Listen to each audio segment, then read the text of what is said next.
hakuna pilipili ile nyekundu. Itakuwa siku mbaya kabisa. Proverbs ama Mithali 22 mstari wa 7 nitaisoma, inasema hivi: tajiri umtawala maskini, naye akopaye ni mtumwa wa wale akopeshaye. Kwa hiyo ndivyo ukiwa umekopa, yule akakopesha ni mdozi wako. Akisema kaa chini, kaa chini. Sema simama, simama. Sema wewe ni mjinga, sema sawa. Sasa utafanya nini? Mtumwa kabisa. Unaweza kuwa huru kiroho. Ukija hapo unasema Yesu ni Bwana, na kweli ni Bwana. Nimeokolewa, Yesu ameokolewa. Niko huru, yes, niko huru kiroho. Lakini kimadeni unaweza kuwa huko huru. Mdozi akiingia, umetolewa pumzi kabisa. Hata kama wewe ndiye ndume kwa hiyo nyumba, unakuta unakosa nguvu kabisa. So madeni inaleta utumwa.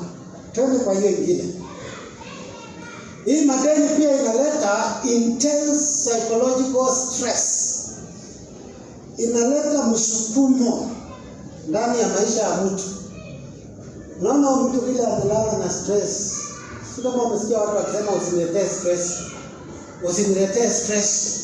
Sasa ukiwa na hii madeni mbaya itakuletea hiyo stress, unaambia watu wasikuletee.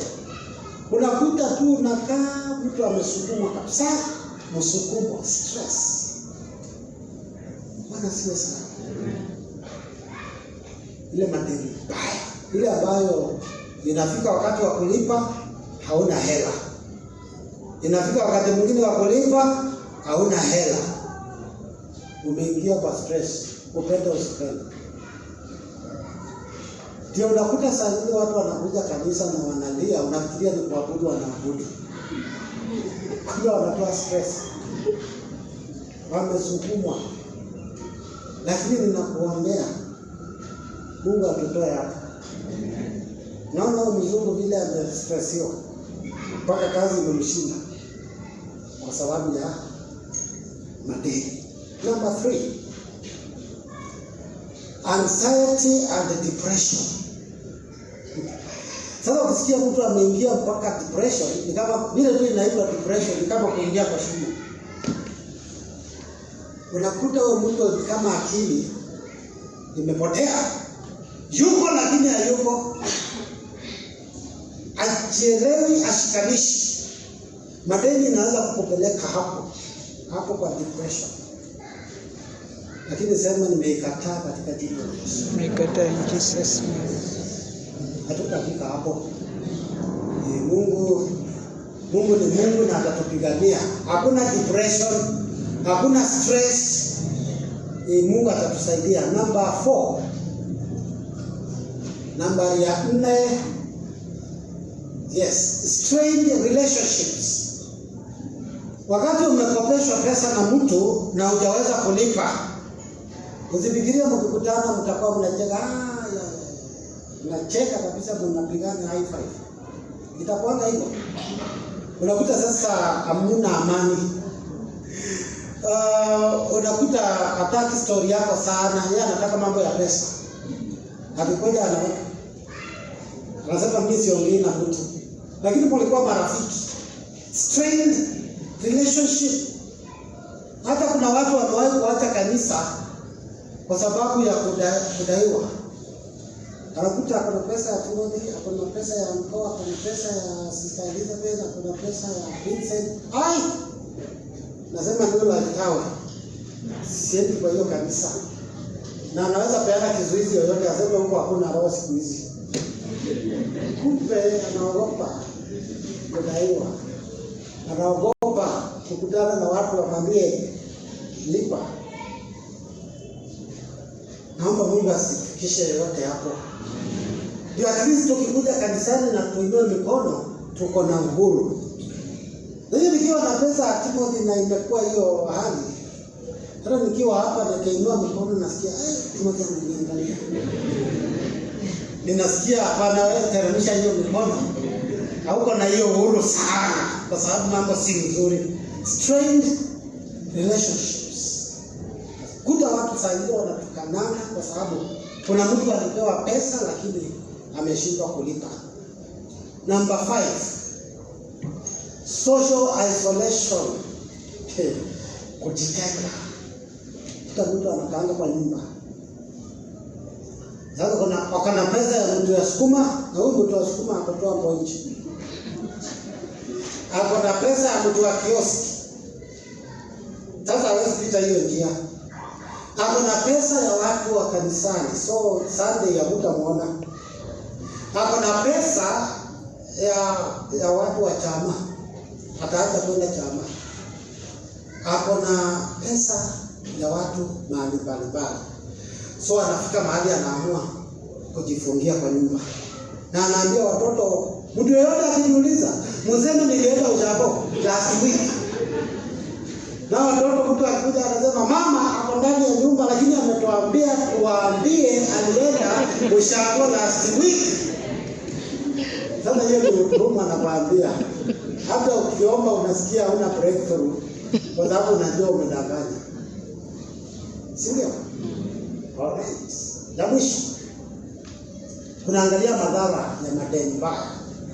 Physical health issues inaweza kuingia mpaka ikaingia kwa afya yako. Unaanza kuwa mteja wa daktari, na unajua daktari hana huruma, atakukamua. Bado uko na madeni lakini hautamwambia niko na madeni sita kulipa.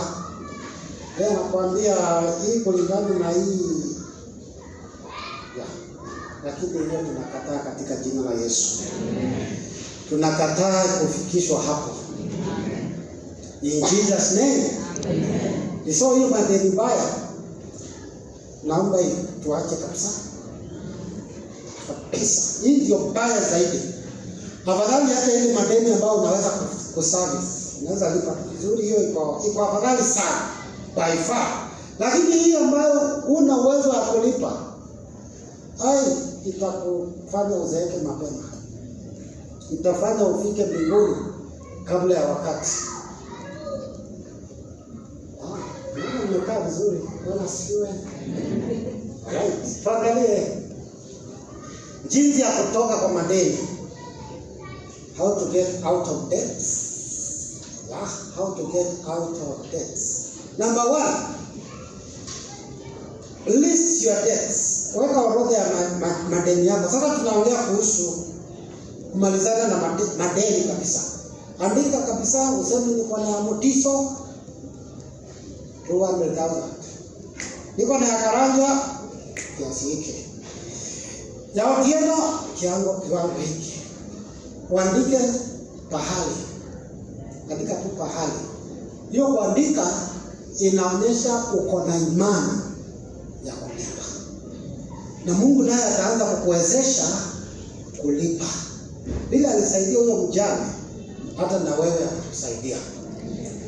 Number 2, make a plan to pay. Weka mpangilio vile utalipa.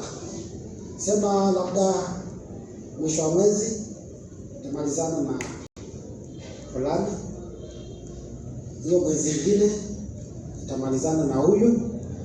Weka mpango, na katika huo mpango utamuona Mungu. Mungu ataingilia hapo kati, anakuwezesha kwa sababu yeye ndiye anayewezesha. Number 3, determine not to spend more than you earn.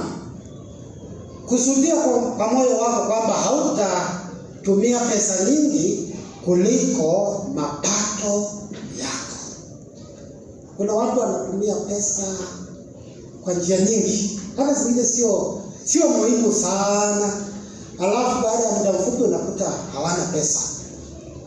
Unaweza kuwa na mpangilio kazuri ambapo vitu zingine ambazo si muhimu sana unaweka kando. Badala ya kununua nguo, haleluya. Kuna watu wanakopa pesa za kununua nguo. Kwa sababu aliona mshirika mwingine amepiga kitenge hapa siku ya Jumapili, anasema hata mimi Sunday hata by fire by force hata kama ni deni nitakopa, wataniona. Wow, Bwana asifiwe sana.